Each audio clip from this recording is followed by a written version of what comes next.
Well, good morning, good morning, good morning. This is Reverend Rick Faison, and I'm here representing the College and Career Ministry. I'd like to welcome you to our financial aid seminar, where all things pertaining to money for your children are going to be discussed. First thing I'd like to do is to open us up in a word of prayer. Father, we certainly thank you and praise you for the magnificent God that you are. I ask, Lord, that you would invade our space, cause us to be able to gain wisdom, knowledge, and understanding when it comes to funding our children in their college education. Bless this time that we have together in the matchless name of Jesus, who is the Christ. Amen. First thing I want to do is set up sharing my screen with you. Share the sound, share that. Let's see, and go to this.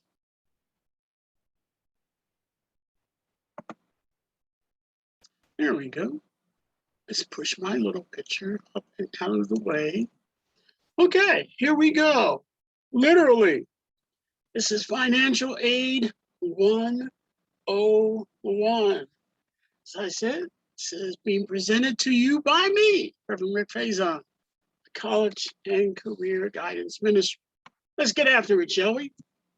So we do have an agenda. I'm going to describe to you what is financial aid and the types of financial aid that are out there, the various sources, who's eligible, what in the world is a FAFSA, and who completes it, loans, scholarships, understanding financial aid packages. So what exactly is financial aid? Well, financial aid consists of funds provided to students and families like you to help pay for post-secondary educational expenses. One of the things that our government and legislators have done is set up ways to save for college. One way in particular is the 529 savings plan. Savings can be used for tuition, books, and other education-related expenses at most accredited 2- and 4-year colleges and universities. It's important that you know that. It's available to use at any and all community colleges. Also, vocational tech schools and eligible foreign institutions.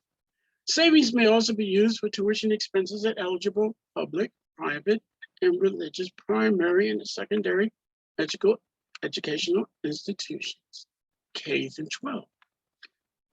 Distributions for qualified education expenses are federal income tax free.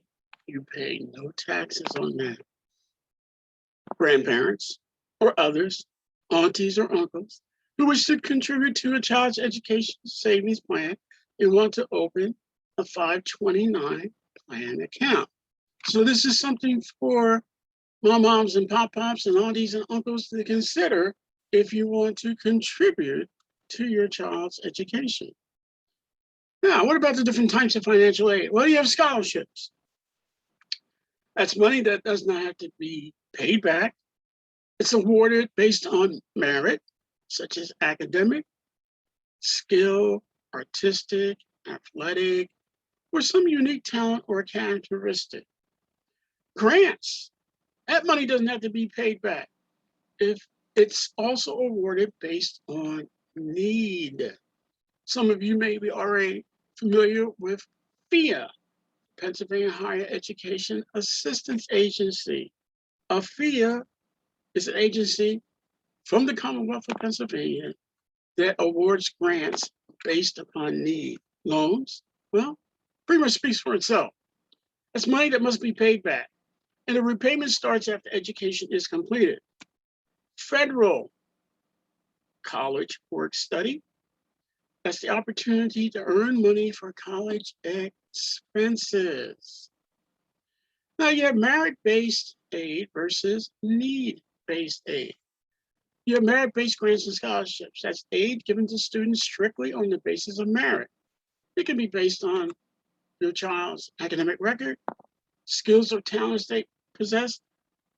Say they're a great tuba player in the band in high school, they can get a tuba scholarship to whatever university they're applying to if they're good enough.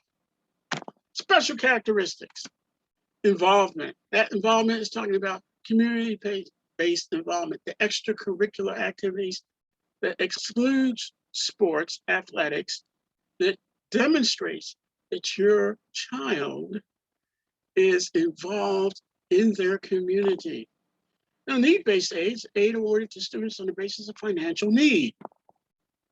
And that gets reevaluated each year as financial situations may change, okay?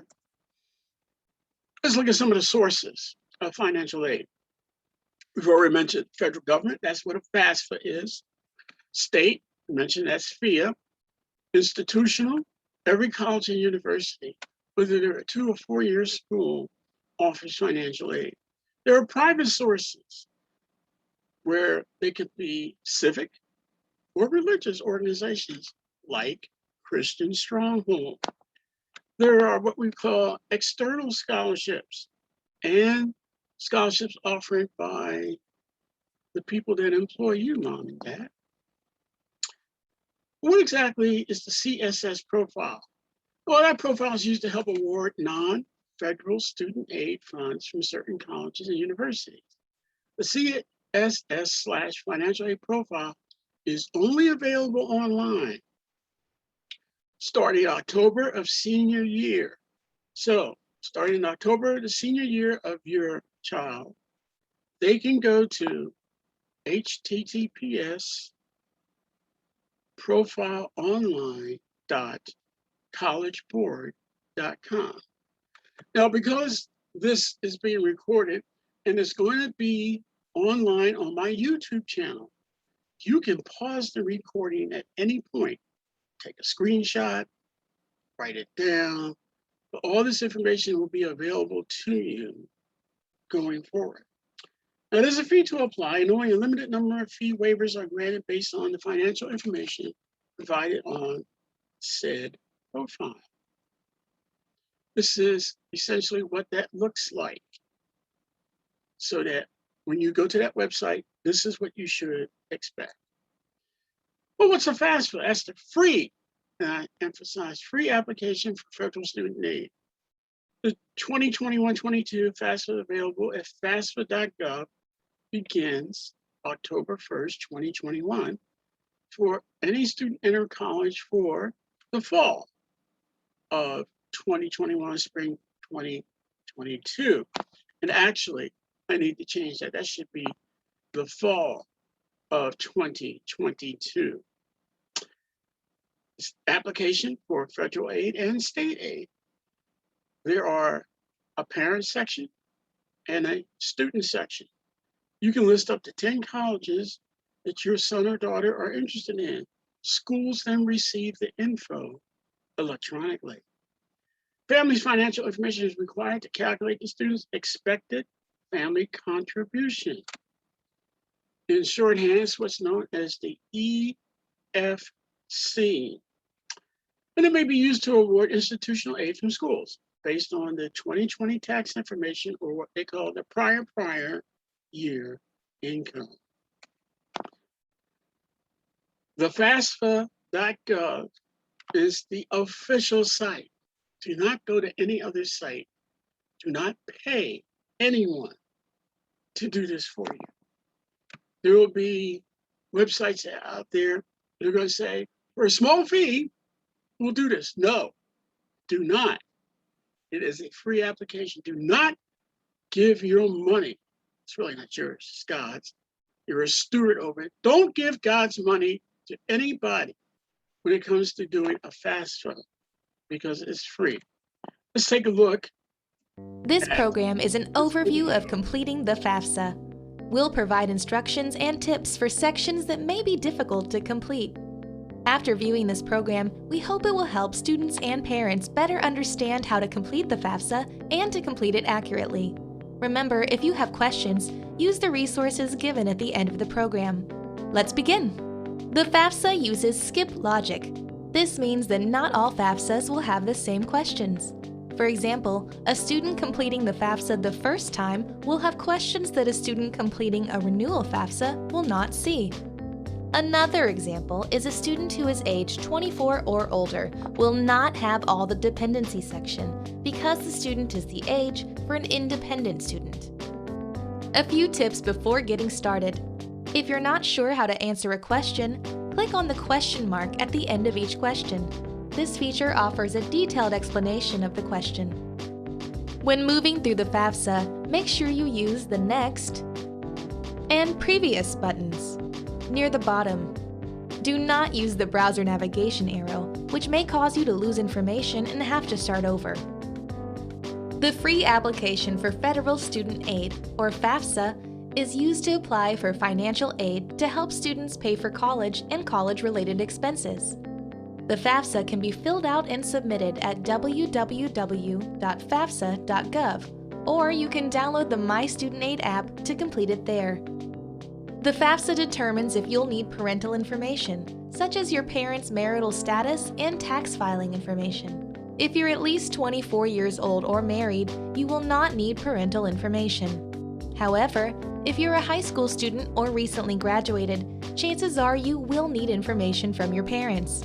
The FAFSA has a section that determines if parental information is needed. Okay, time to start a new FAFSA. First things first, it's best to have an FSA ID, which is your username and password when you fill out the FAFSA. That will be used to electronically sign the FAFSA and transfer some tax information from the IRS. It can also be used later to access your federal student aid records. You can create your FSA ID from the FAFSA. If parental information is needed, at least one of your parents will also need an FSA ID. Parents can create the FSA ID here as well.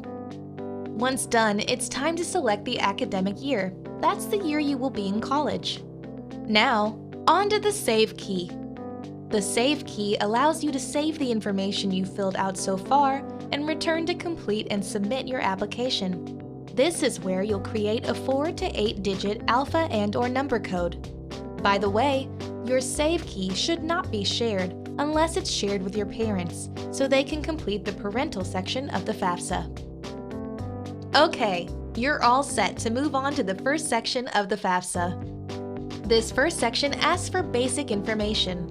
Please make sure that the name you enter is exactly the same as it appears on your Social Security card. Do not use nicknames or abbreviations.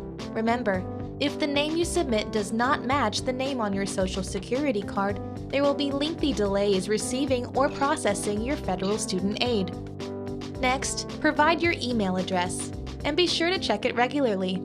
Email will be the primary way that the Department of Education and colleges contact you. Next is student eligibility. If you're a male and completing the FAFSA for the first time, the student eligibility section will ask if you're registered with Selective Service. If you're not yet registered, you can use the FAFSA to register, since you must register with Selective Service before you can receive federal student aid. In the next section, you'll be asked to enter the name, city, and state of your high school, then click Search. Select the school from the menu, then click Next. Next up is the question about school selection. This is where you'll select the colleges that you're considering attending. Returning college students, make sure you enter the college that you're returning to. You can select up to 10 colleges when you first submit the FAFSA. Later, if you need to add more, you can do so by going back to your saved FAFSA. If you would rather look at all available colleges in a given state, select a state, and the form will give you the alphabetical listing of all the colleges in that state. You can also narrow the search for colleges if you know the name of the city. Simply click on each college you'd like to attend to add it to your FAFSA. Finally, select whether you will live on campus, off campus, or with parents. The next section is called Dependency Determination. This section will determine if you need information from your parents. By the way, for the FAFSA, parents are defined as your birth or adoptive parents. You should answer questions based only on your birth or adoptive parents and on no other persons. Note that if you answer yes to any question in the dependency section, you will not need parental information. Some questions will already be answered based on previous information entered. Just a quick reminder, the FAFSA has some specific definitions, so remember, if you don't know how to answer a question, use the question mark to get a more detailed explanation. There is a section called Special Circumstances. Here's what that means. If you are required to provide parental information but cannot due to a special circumstance as defined by the FAFSA, you may complete the FAFSA without your parental information. But you must contact the colleges you are considering attending for additional instructions. You will have to provide documentation to support your own special situation. Next, parents' demographic information. This is where, if required, you'll enter information about your birth or adoptive parents. First, enter your parents' marital status. This will determine if you will need to enter information for both of your parents. If your parent is single or widowed, you will only need to enter information for that one parent. If your parents are divorced or separated, enter information for the parents that provide the most support. Typically, that's the parent you live with most. If that parent has remarried, you must also enter information for your step-parent. If your parents are married or unmarried and living together, then enter information for both parents. Enter the Social Security number for your parent or parents. If a parent doesn't have a Social Security number, enter all zeros. Household size is included in this section. The number for parents and the student will be pre-populated. For the parent or parents who you are using for the FAFSA, enter the number of your parents' other children, even if they do not live in the home, if your parents will provide more than half their support during the academic year you are applying for aid, or if they can answer no to every dependency question. Next, enter the number of other persons living in your parents' household if your parents are providing more than half their support, and will do so during the academic year you are applying for aid. Next, enter the number from the total number in the household size, other than your parents, who will be attending college at least half the time during the year you are applying for aid. It's very important to get these figures correct. Let's recap. The student and parents will be pre-populated. Add siblings that are in the house or that your parents will provide more than half their support during the year you are in college, even if they don't live in your parents' house. Also enter the number of anyone else living in your parents' house for whom your parents provide more than half their support and will do so during the year you are in college. For example, if your grandmother lives with your parents and your parents take care of her. Now on to the questions about your parents' federal income tax information. The FAFSA will tell you which year's tax information to use. Depending on your parents' tax filing status, they may be able to use the IRS data retrieval tool. This will allow some tax data to transfer from the IRS to the FAFSA, making this process much smoother and easier. The FAFSA will direct you to the IRS, but remember, the parent must have an FSA ID. If he or she doesn't have an FSA ID, they can create one here. If an FSA ID cannot be created, the information must be manually entered. Please note that your address must match the address used when their taxes were filed. From the IRS site, simply click on the Submit button. The next screen will show data that will be copied into your FAFSA. From here, check the Transfer My Tax Information box. Then, click on the Transfer Now button. Next, the Parental Financial Information section has tax information that is transferred from the IRS and additional information that must be entered, like the separate amount earned by each parent if parents who are married filed a joint return. There are additional questions about taxed and untaxed income that must be answered. Remember, if you're not sure how to answer, click the question mark near the end of the question. Additional questions may be asked, like total current balance of cash, checking, and savings accounts, and the net worth of any real property, excluding the home you're living in, and business. Read each question carefully. Next is student tax information and student financial information. This is where the student enters federal tax information if he or she worked and filed taxes. This is similar to the parent's tax information. Okay, we're getting close to the end now. Next, you'll receive the FAFSA summary. Review the summary very carefully. If you see an error, click on that question to go back to update your answer. Then, click on Check for Errors to get back to the summary page. At the bottom of the FAFSA summary, click on Next to get to the Sign and Submit section. This is where you and one of your parents sign the FAFSA. If the FSA ID was previously used in the FAFSA, it will not be needed here. If the FSA ID was not used, then you'll have to provide your username and password. Both student and parent will have to agree to terms by reading, then clicking on Agree. Then click on Sign FAFSA. All done? Then click Submit Now to submit the FAFSA. By the way, if neither of your parents has a social security number, be sure to click on the FAFSA filing option and then print, sign, and mail the signature page. Next, you'll receive the confirmation page that will list the colleges selected and the estimated family contribution. The confirmation page will be emailed to the address provided in the FAFSA. If you need more information, you can check out the What Happens Next section. Some important things to remember. Complete the FAFSA as soon as possible. Never pay to have your FAFSA submitted. It's free. If you have special circumstances, talk with someone from your school or from a college, even if that college is different from the one you plan to attend.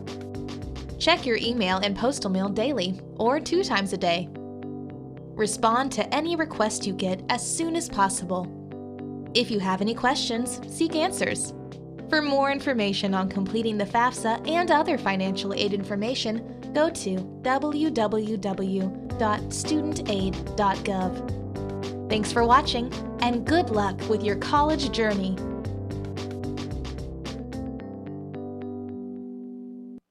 Now, obviously, that was a lot of detailed information.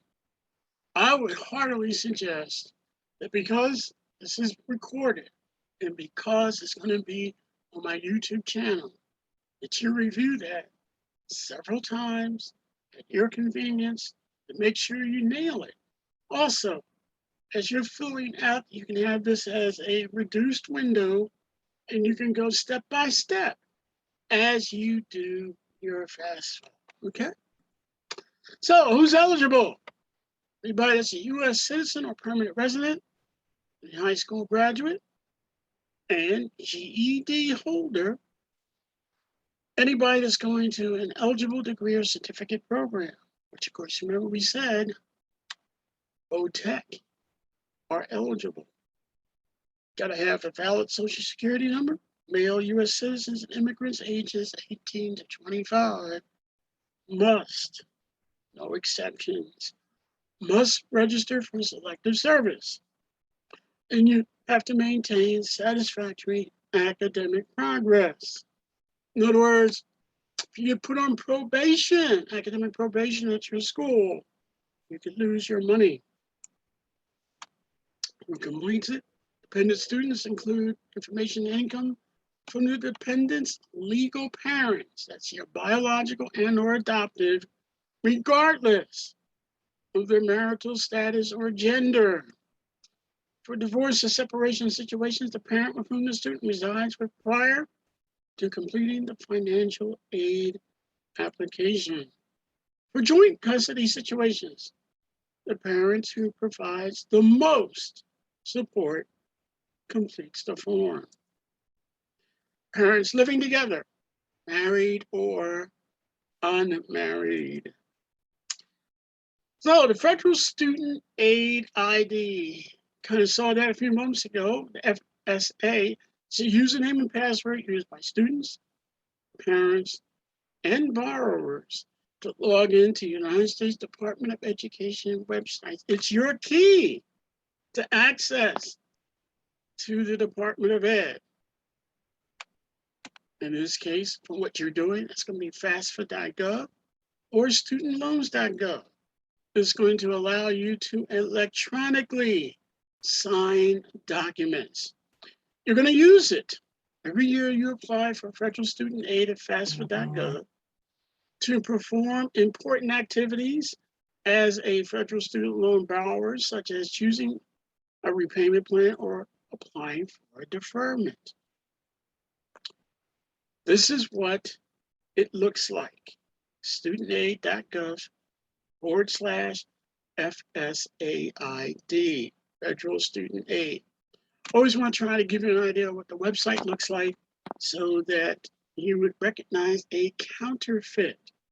And there are counterfeits out there. Once again, the documents needed: Social Security number, driver's license, if any, 2020 W-2 forms and other records of money earned, students and spouses if married, 2020 federal income tax return, which of course is your IRS form 1040, 1040A, 1040EZ. Parents, 2020 federal income tax return, if dependent student, 2020 untaxed income records, Social Security, temporary assistance to needy families, welfare, or veterans benefits records.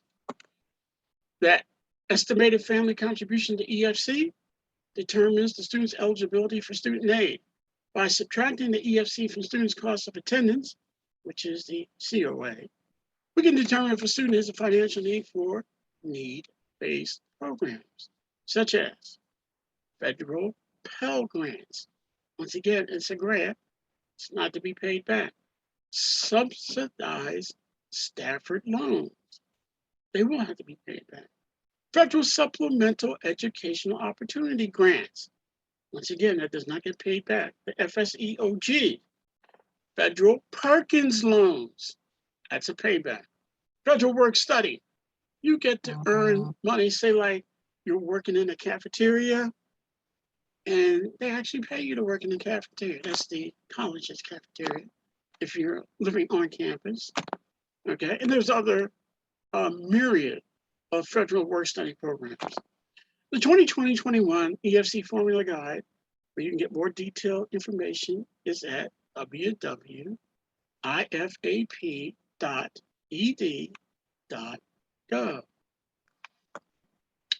As far as FAFSA verification goes, about 30% of all FAFSA filers are selected for the verification process to check the accuracy of the FAFSA information. Verification groups, that's 1 through 5, documents that must be submitted, verification form, IRS data retrieval, got any changes on the FAFSA, 2020 tax return transcript. Just a couple more things that you need to know. You want to file it, start filing it October 1st of your senior year in high school. That's when the process should start. By way of experience, I would encourage you not to delay. Now, we're already in early October. If you haven't done so, I would suggest that you begin that process immediately. You got to file it every year. The earlier, the better. Avoid. Notice it's in red, capitals. Using websites, consultants, planners, or services that charge money to apply for financial aid. Because all these applications are free.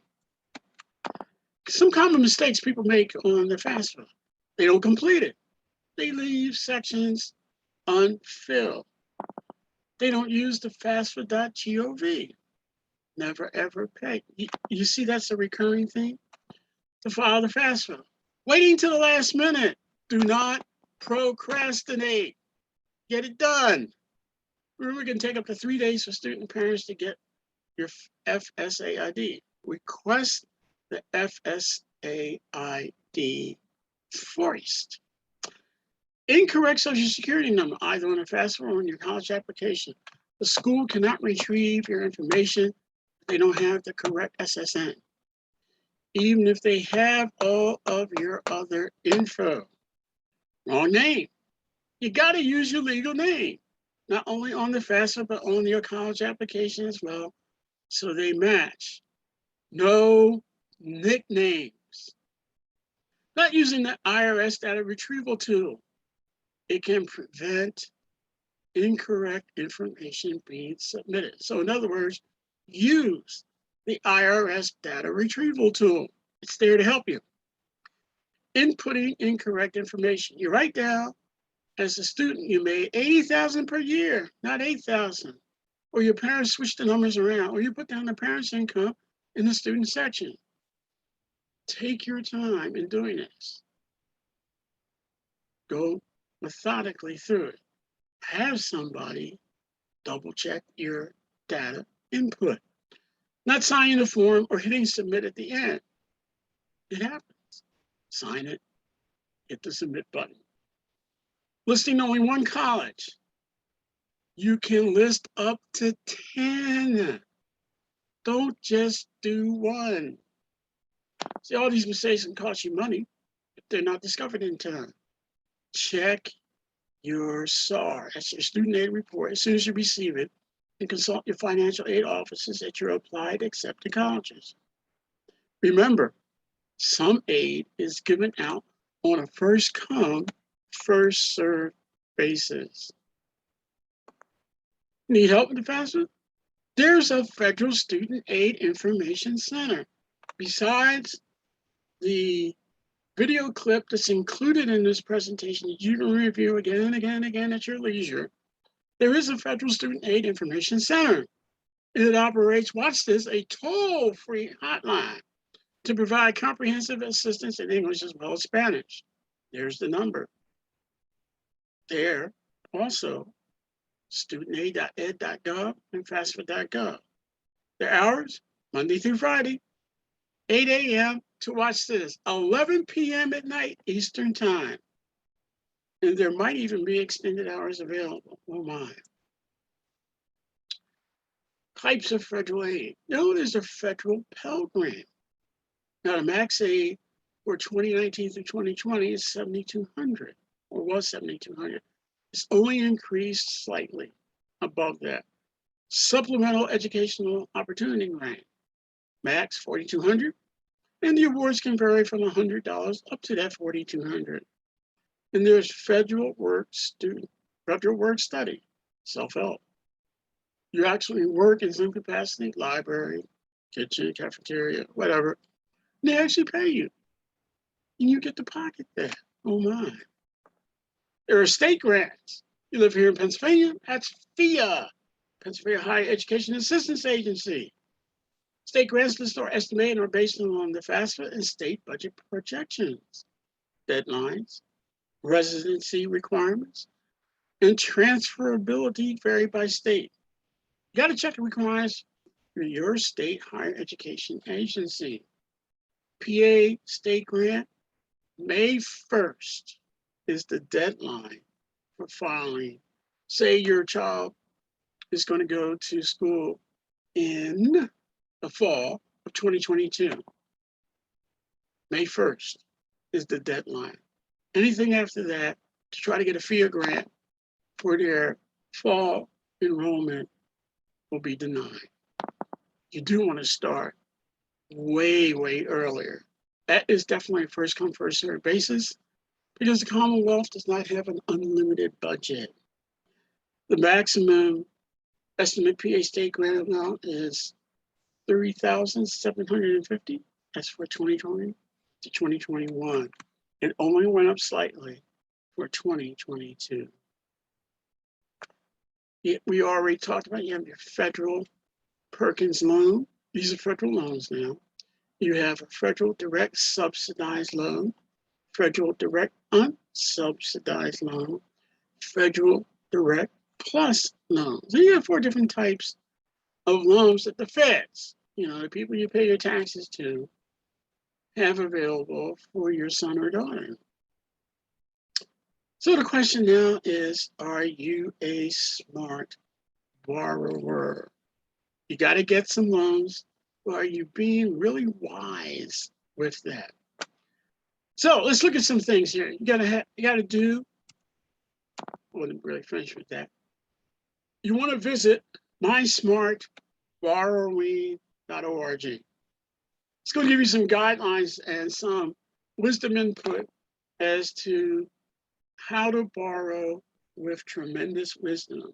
Okay. Going to do some loan repayment calculations. Find out what you'll have to pay monthly before you borrow. You can go to finaid.org to help me with that. One example, if you borrowed only $27,000 in total It took 10 years to pay it off, and your monthly payment would be $310 per month, and you'd be paying back $10,285 in interest. That's unconscionable. In fact, that's just plain out insane. So you need to do the math ahead of time. Some families choose to borrow that amount in 1 year. Like I said, do the math. As far as scholarships are concerned, college and universities, every school is different. Some schools use the application for admission to determine scholarship eligibility.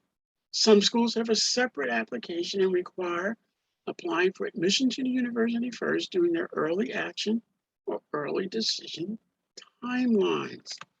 You can't apply to, say, Villanova for early action in terms of your admission application and early decision.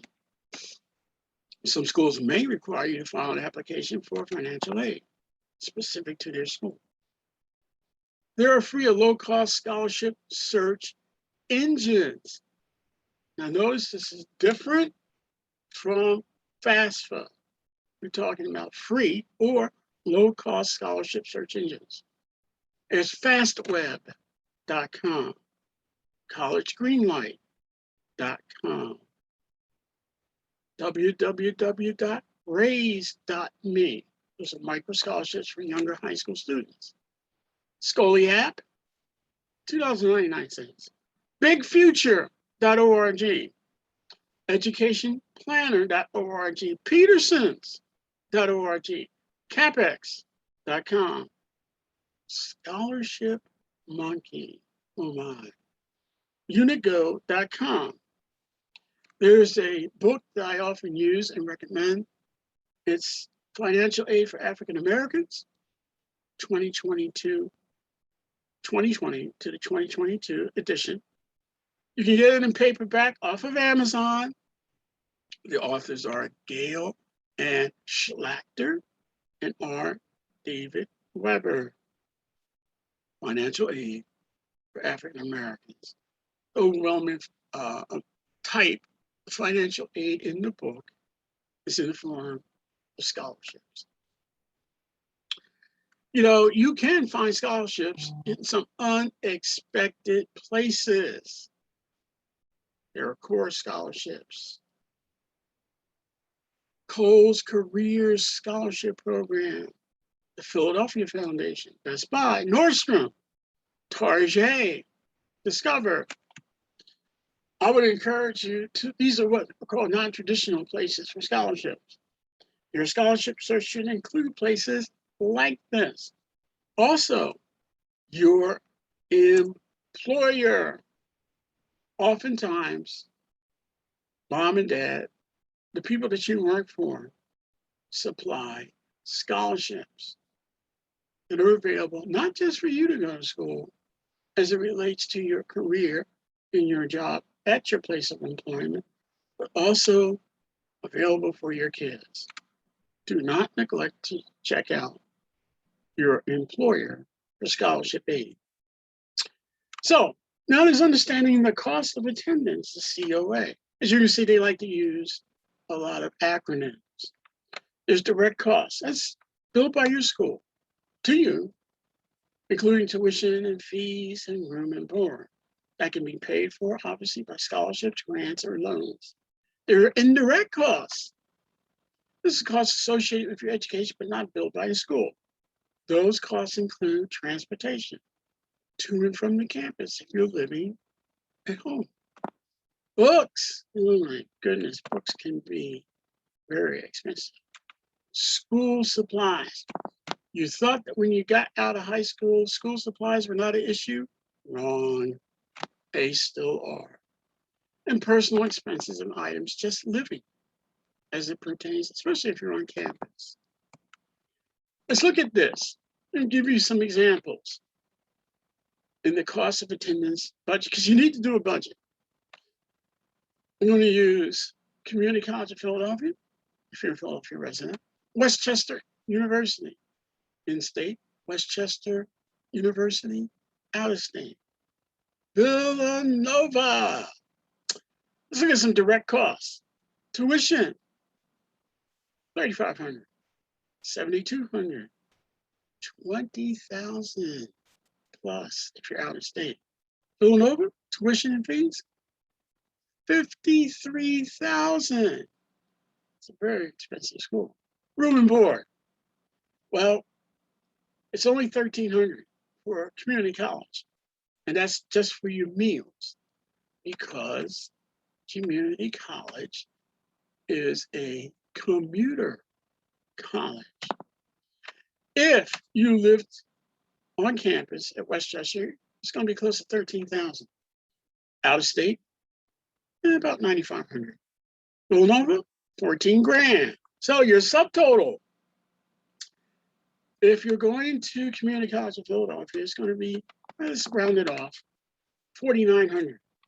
Westchester, 20 grand. Westchester out of state, almost 30 grand. Villanova, 67,000 to go to school there. Books and supplies, we averaged it out about 1,200 at each place. Personal expenses, we're run about 2 grand. At Westchester, going to be about 2,500. It's going to be about 2 grand. Out of state, Westchester and Villanova, about 2 grand. Transportation, definitely have to figure in transportation. You're going to go to CCP. And by the way, Community College of Philadelphia is an outstanding, outstanding academic school across the board in a multiplicity of disciplines. It's a great place to start your college education. Westchester, about $1 grand, about 1,500 if you're out of state. Villanova is about 1,500. So here's your total. It's going to be close to 9,600 for CCP. A little close to 25,000 Westchester in state, 34,000 if you're out of state, and 72 grand if you're going to Villanova. Talking about cost of attendance budgets. If you're looking at comparison costs, Westchester, you can see all the figures right there in front of you. Okay, it's about 21 grand. St. Francis, Robert Morris, Penn State University World Campus, Temple University, Moravian, St. Joseph's, Villanova. The total cost can range anywhere. And we're only looking at course tuition fees, course and fees, okay? You can see what that is costing you across the board, all right? That chart is there for your edification. So, in terms of calculation of need, tuition, room and board, 7 grand, 23,000. That's at any public university in state rate. Private university is going to usually run you about 58,000. Books and supplies, personal transportation, community college. And by the way, there are a number of community colleges besides CCP. CCP is the premier one. Delaware Valley Community College. I mean, we've got some. In fact, the entire Delaware Valley, it's Philadelphia, all the surrounding counties, South Jersey, Delaware, state of Delaware. We are rich in an abundance of colleges and universities. Your total, it's going to be about 13, 27, and close to 60 grand in terms of need. The estimated family contribution across the board, and this is just in hypothetical examples, about 8,200. So you're going to need, in terms of scholarships, grants, or loans, about 5 grand for CCP. If your child is going to a public university, about 19 grand. They're going to a private university, it's going to be about 52,000. This is how you want to do your budget, so you know how much you need to be applying for in terms of scholarships, grants, and loans. Do the math. October 1st is your financial aid timelines. Complete your CSS profile after October 1st. I'm sorry, that one was, okay, both are still after. Complete your FAFSA. February to May, various institutional deadlines may need to submit tax returns or tax transcript and W-2s. Keep that in mind. By April 1st, admission decisions and financial aid awards are available. Now, if you're applying for early decision, early admission, that moves that timetable up. So the awards will be given before then. Well, what about some places to look for additional aid? Well, you can always contact the guidance counselor's office, the college prep access programs, libraries, churches, and religious organizations like Christian Stronghold. Service and fraternal organizations. Say, mom and dad, you work for the police department, fire department. Say you're a Pennsylvania State Trooper. Say you work for the FBI, DEA, or any other federal agency. You can look for scholarship in loan aids with primary scholarship. Like I said, parent employers, foundations, businesses, charitable organizations. The idea here is to identify all these. Do not limit yourself in where you look for financial aid.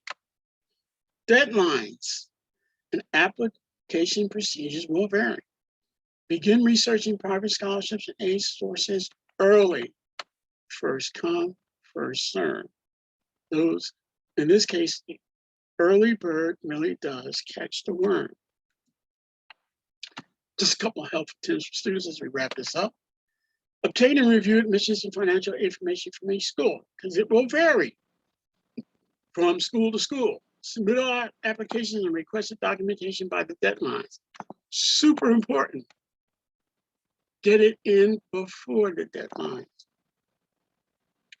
Investigate other sources of aid every year, not just the first year, but every year after that, because there are always new sources that make themselves available. Talk to financial aid offices if you or the student have questions or special circumstances. Make sure you compare apples to apples. And don't be afraid to negotiate. Many families share what other schools have awarded to try to solicit more aid. Okay, that's what you want to do. Choose your schools. Research the costs. Meet all deadlines. Compare your awards. And then, let me add this, pray before you make your decision. Pray about everything. You should know that if you are a member of Christian Stronghold, that's our vision for the year. Pray often and about everything. Never ceasing in prayer. You want to make sure that you understand financial aid packages. You want to ask the right questions, understand how loans work and how much your loan payments will be. How will my package differ from year to year? You want to know what is satisfactory academic progress and how does that impact me? If your grade point average drops below a certain point, you can lose your scholarship and or your aid packages. You got to maintain what that particular school has as minimum academic progress. What's the criteria for keeping your scholarship? Can it be revoked? Is it renewable every year? If you're there on an academic or academic performance, you lose it. If you're there on an athletic scholarship and you get injured, which does happen, typically, most schools do not take away your athletic scholarship, but you want to make sure you know what their criteria is for that. Suppose you're there on a band scholarship, you play the trumpet, and you get sick, and you can't play the trumpet or participate in the band. Will that mean they'll take away your scholarship? You need to know ahead of time. Make sure you file your FAFSA every year. make sure you always know what your bottom line really truly is. Once again, FinAid, the Smart Student Guide to Financial Aid is at finaid.org, fafsa.ed.gov, Federal Loan Information, studentloans.gov, Pennsylvania Higher Education Assistance Authority, that's FIA.org. Just a couple of more websites for scholarship searches besides the information I've already given you, corescholars.org, and bigfuture.collegeboard.org/scholarship search and collegegreenlight.com. Once again, this information is being recorded. It will be on my YouTube website, Rick Faison Creation Science. You can go there and review it, stop it, pause it, run it back at your leisure so you get all this information down. So if you have any questions, you can feel free to text or contact me, your FinAid presenter, at my email address is kushan51@gmail.com. That's CUSHAN,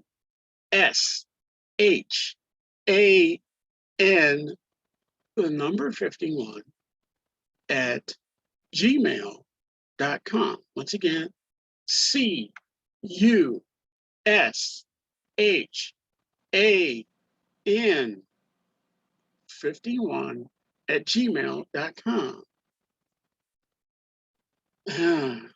Some frequently asked questions that we often get in doing these seminars is, if you have a $0 EFC, does that mean I won't have to pay anything for my college expenses? The answer is you will have to pay something. Can I negotiate my financial aid packages? Yes. What happens if I drop or fail classes? As long as it doesn't drop you below the minimum of classes that you need to be taking per semester, your package will be safe. How do I find outside scholarships? Well, we've covered that in great detail. There are a number of different places for you to look. So let me run this back, go to that section, and use that as your starting guide. How can scholarships affect your overall financial aid packages? Well, that's real simple. Whatever you get in scholarship, say you go to Villanova, you know it's about 57 grand, let's make it 60,000. And you get 40,000 in scholarships. Well, that means unless you're paying out of pocket, the other 20,000 you'd want in some sort of loan. If you're getting 40,000 in scholarships and grants, the remaining 20 are going to come from a loan situation or out of your own pocket. Don't forget the financial aid the financial aid book for African Americans 2020 to 2022. Great resource. You can get it off of Amazon. And the Ultimate Scholarship Book, the 2020 edition. Also, you can get that off of Amazon. If you have any questions, comments, or concerns, I've given you my email address. Feel free to text me at 267-581-6070. That's 267-581-6070. I want to thank you so very much for tuning in for your financial aid package seminar. We pray that you will take advantage of all of this information to successfully negotiate getting the type of money that's needed for your son or your daughter to have a really great college education. God bless. God keep you. Till next time.